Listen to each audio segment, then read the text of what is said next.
Jessica graduated from with a Bachelor of Science in Nursing at York University. She worked on a multi-organ transplant ward at Sick Kids. And after completing her Master of Nursing, University of Toronto, Jessica entered the role of clinical nurse specialist in immunology in 2020. She is very passionate about working with patients with primary immunodeficiency and their families, providing education and advocacy. Jessica is a mom to a 2-year-old daughter, Labrador Retriever, a Bengal cat, and he's a dedicated foodie. We're really happy to have Jessica with us today. Just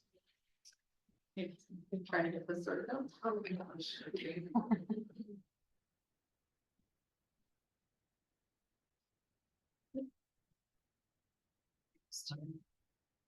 I'm sorry.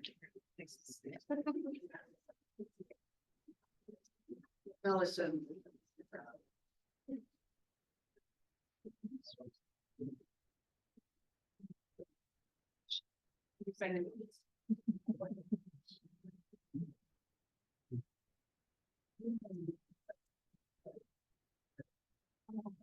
Here's on your journey.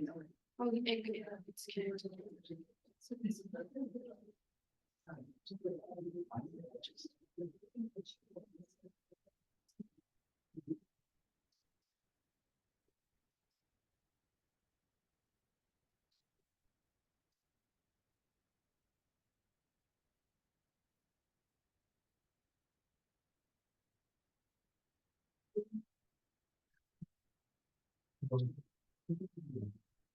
All right, here we go.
Okay, here we go. Technical difficulty. All right.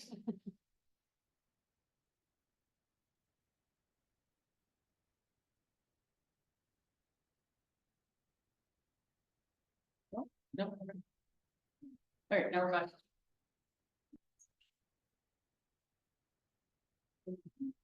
Oh, yeah. Oh, we're back now. Yeah, we're good. All right.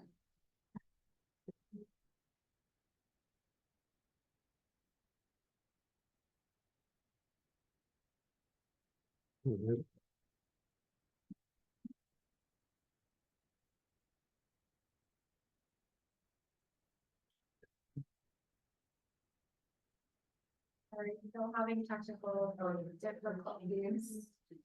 It's not working now. Sorry, everybody. I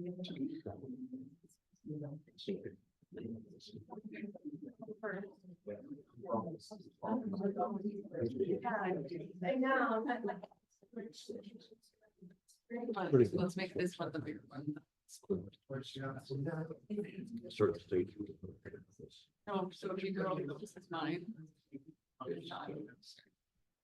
So where is yours? Yeah, that's. You get some three. But. Yeah. you know, like, it's, Right. Forest Care, you know, George now. Never go. Hear me? All right. All right, there we go, with you. Okay, so hi, everybody, my name is Jessica, I'm gonna be giving a presentation on transition, so preparing youth with PID for adult care.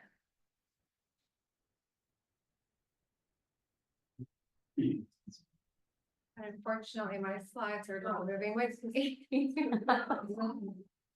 Okay. Going to.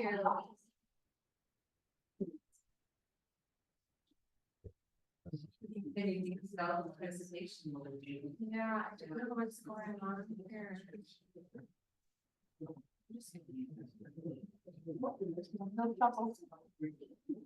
I don't know why it's not. All right. Let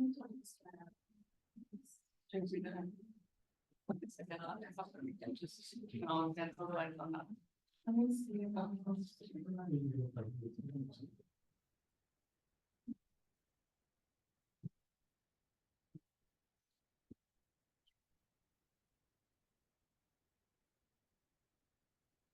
Okay, yeah, let's do that. All right. This is not- Can I borrow Brent or Judas a laptop? I can just speak to freely, that's fine. I'm just, no, we'll do it that way. Can I borrow one of yours?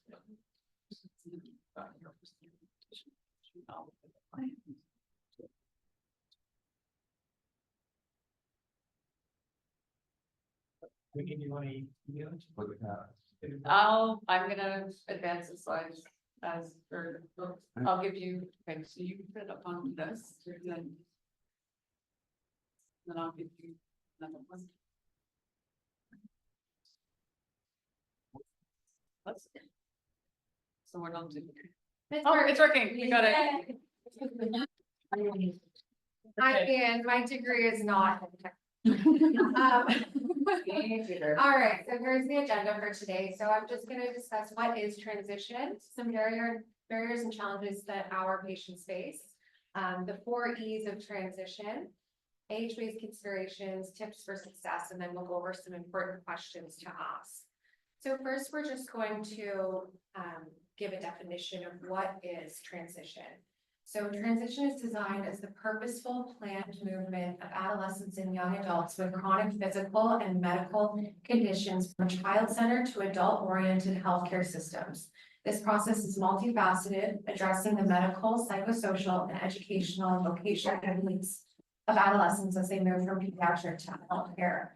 So I've bolded here some important terms. So thinking about transition as purposeful and planned, and also focusing on this multifaceted approach that takes into consideration the physical and mental well-being of patients.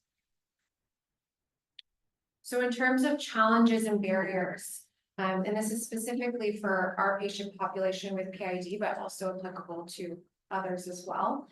So the first is coordination of care. So really there is a need for structured transition programs and guidelines amongst our specialty care centers for our patients with PID. Many healthcare centers lack these structured transition programs and formal guidelines that would allow for a smooth transition from pediatric to adult care. And because of this, ensuring a seamless communication between the pediatric and adult centers can be challenging. Another is resource availability. So as my colleague, Dr. Gargaby, spoke to, there really is a shortage of adult immunologists and also specialized facilities to support patients with primary immune deficiency, which can make it very difficult for us on the pediatric side looking for a specialist to hand over care to. And then starting late. So beginning the transition process late does not allow sufficient time for patients to develop the necessary skills for transition and to ensure an adequate handover between pediatric and adult teams. So it's very important that we start to think about transition earlier.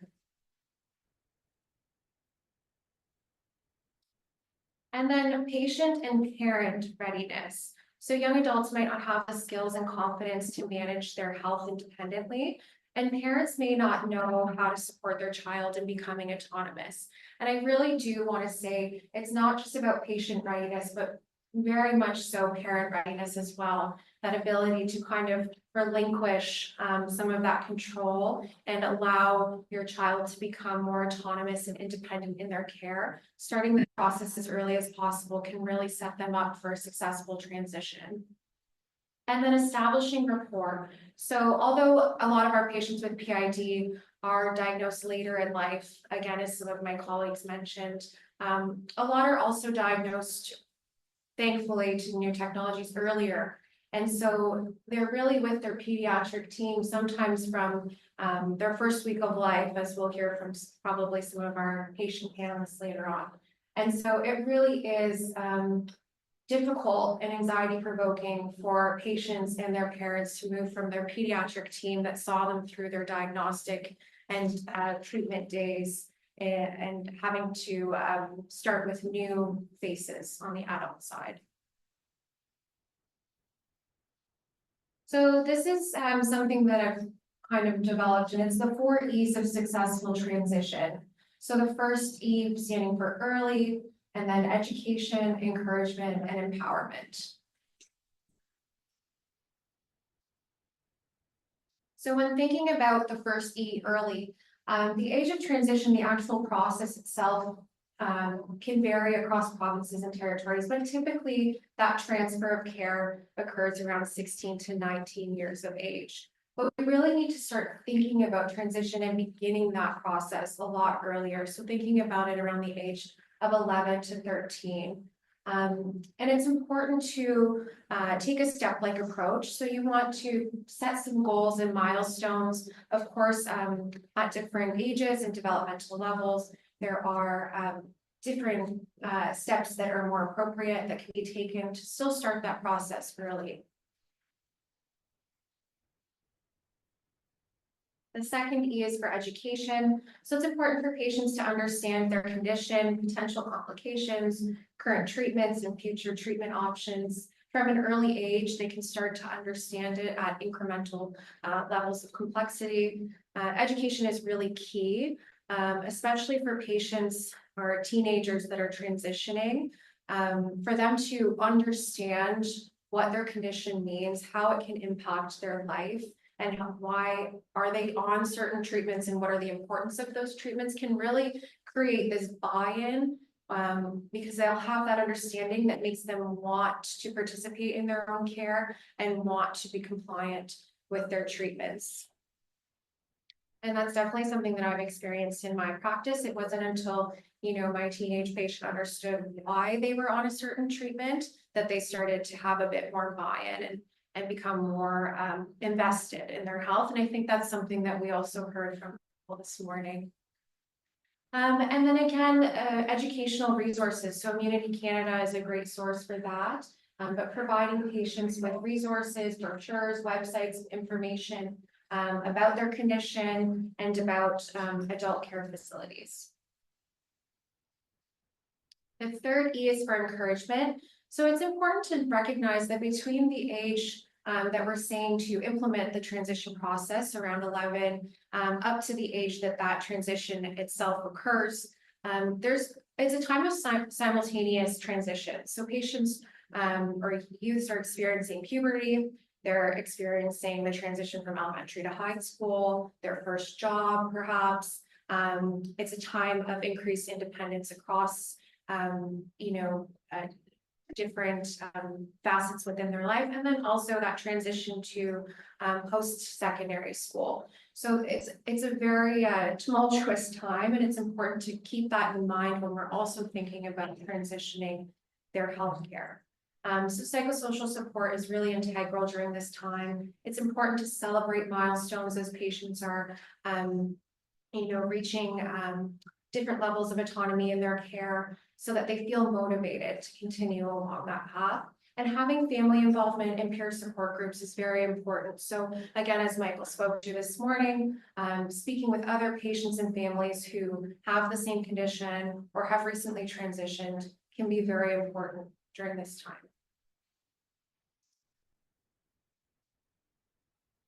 And then finally encourage,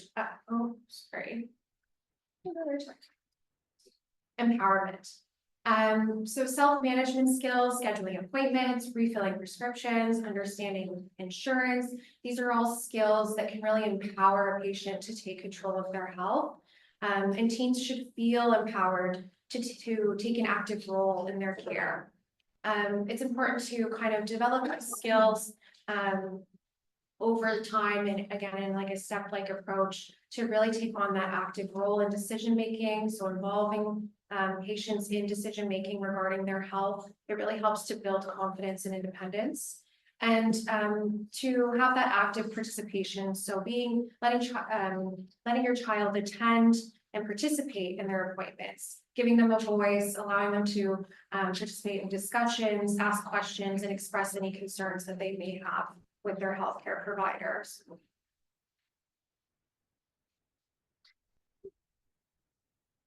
So I'm just going to go through some age-based examples of how we can implement education, encouragement, and empowerment amongst patients as they're transitioning. So the first, so we're starting early around age 11 to 13. And at this age, it would be important to help children understand their condition, what it's called, giving their condition a name, helping them to learn the names of their medications and maybe why they're taking them, learning the names of their specialists and healthcare providers and why they're following them. For encouragement, it's important to address emotional concerns related to their condition. So this might be around the age that patients are starting to, it's really important for them to fit in with their peers. They might start to have concerns around fear or judgment or bullying. I know some of my patients that have to miss school to attend appointments or to receive their infusions. They often receive a lot of questions from their peers, why they're not there, and they do feel embarrassed having to answer these questions. So really supporting and encouraging youth at this age to speak more about their condition, whether it's working on a school project to help educate their peers about PID. These are things that can really help to encourage them. And then empower. So empowering children at a young age to start asking questions during their visit. And one strategy is 3 questions. So coming up with 3 questions that they can ask during their visit. Then around age 14 to 16, under education, this might be where they start to learn more details. So understanding their condition, not just the name, but what does it mean? Understanding the reasoning for the medications that they're receiving, the treatments that they're receiving. How do these things help them? Understanding certain procedures that they might go for in more detail.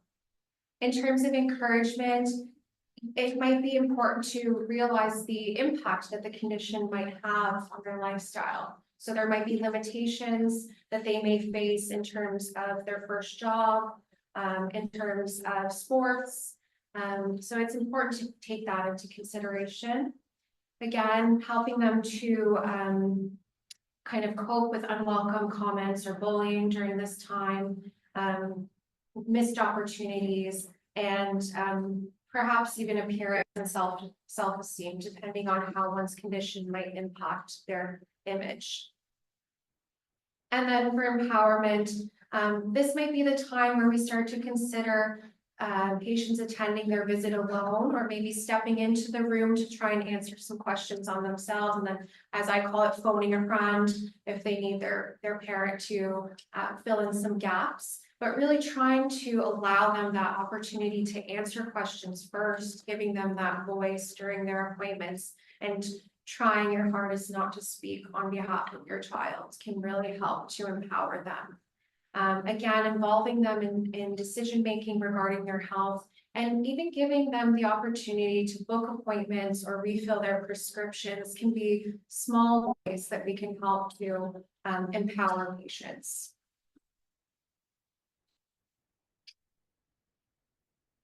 Okay, so age 16 to 18, this is generally when we start to think about transition, but by this point, we really want patients to already be educated, encouraged, and empowered to make that move. So in terms of educated, now I'm speaking to the teens themselves, you're going to feel confident in the knowledge you have about your condition and its management. You're going to be able to speak with confidence about what it is that you have, how that condition impacts your life, the names of your specialists, why they're following you, and know where to access information as well.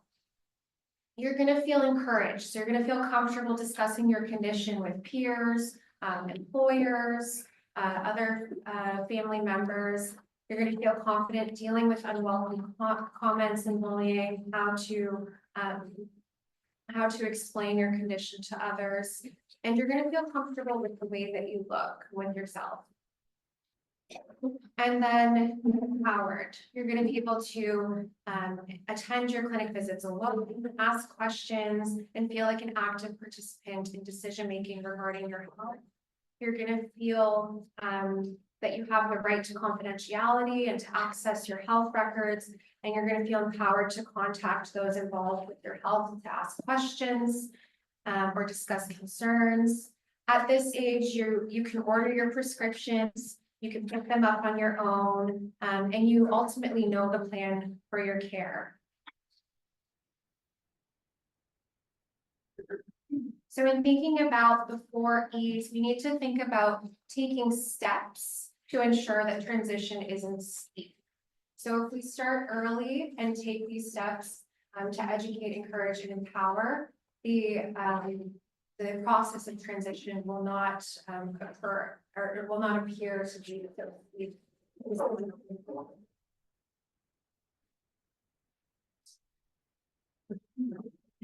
So I do have, how are we for time? Okay. So I do have some tips for a successful transition, and from here on out, there is going to be kind of a tip sheet that you guys can access.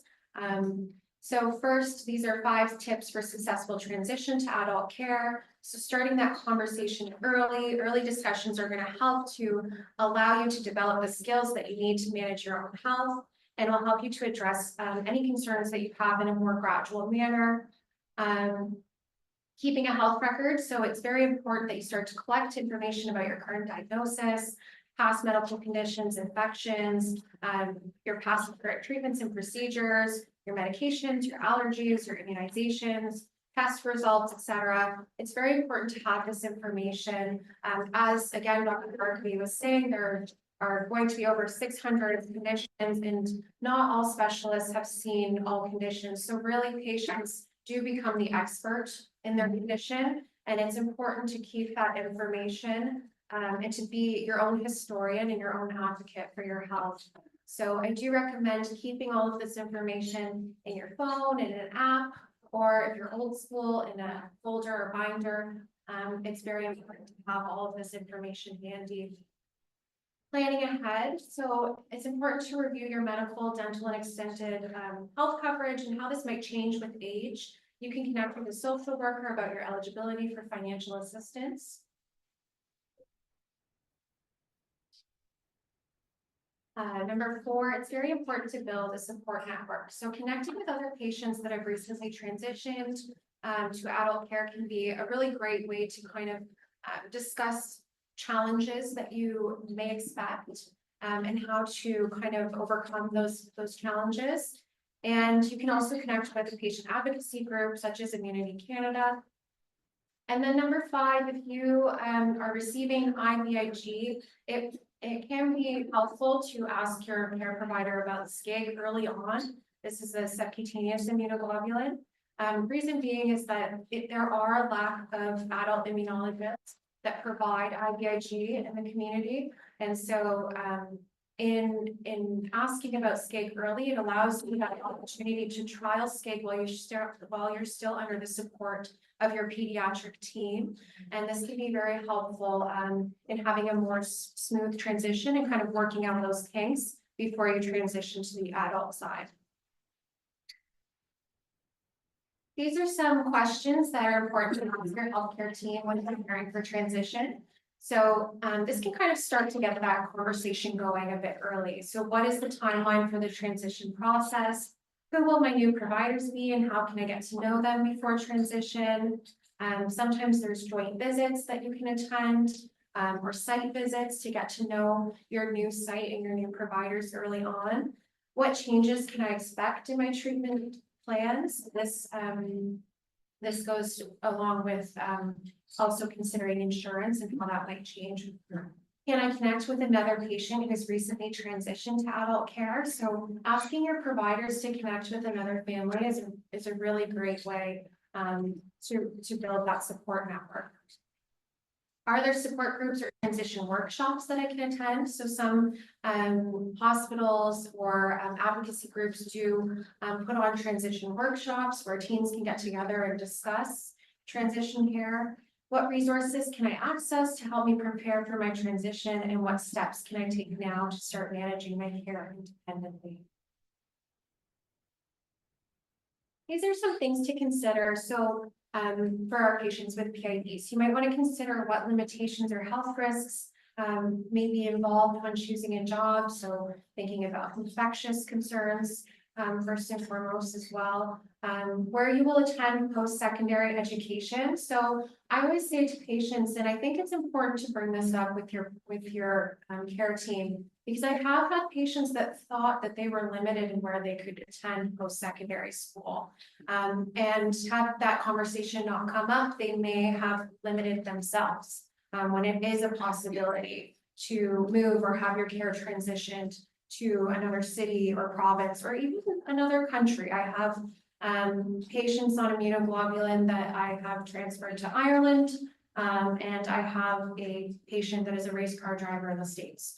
So I think it's important to know that you might not be as limited as you think with your condition. How, again, your health coverage might change with age, how your health condition might impact puberty and sexual health, options for having children and family planning. And then this again goes with the simultaneous transitions that are occurring around these ages. Future treatment options and changes to the plan of care with age. And again, your goals and aspirations in life are very important to discuss with your care team. So here's a QR code. So if you scan this with your phone, you'll have access to a few tips for transition.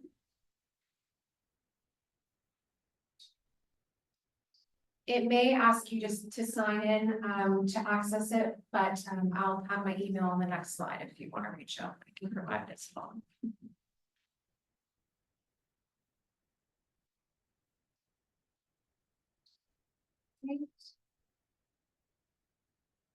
I'm just gonna say thank you, and here's my contact information if needed.